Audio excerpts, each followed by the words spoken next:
आदरणीय दर्शक वृंद नमस्कार। अपन विशेष में स्वागत करै छी। समाज के जागरूक करेबा काज में साहित्य के सेहो बहुत भूमिका रहे छै। साहित्य में सेहो एकटा विधा छै कविता।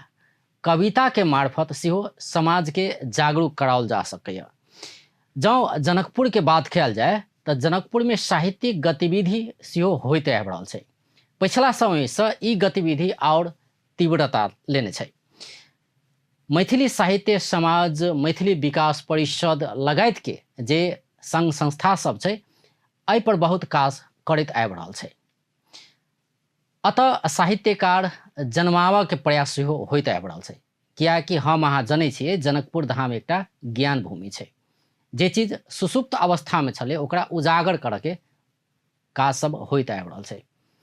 साहित्य दिस के रुझान के बात करी, जेना कि कविता वाचन के रुझान के बात करी, कविता लेखन के रुझान के बात करी, तो जिनका सबके फुर्सत छै ओ सब एहिमे सक्रियता देखबैत आबि रहल छलैए।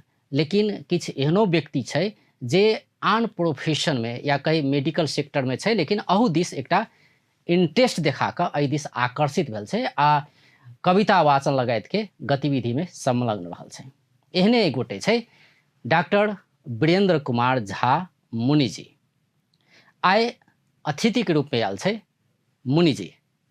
सबसे पहले हुनका स्वागत करै छी। नमस्कार। अपने के नाम छै डॉक्टर वीरेंद्र कुमार झा।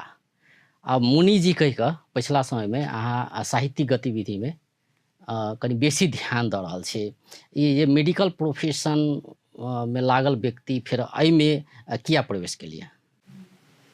अब अजय सर भ सकैया कतौ ने कतौ हमरा में साहित्य दबल छलै, छुपल छलै, जे समय जहन भेलैया तऽ कतौ ने कतौ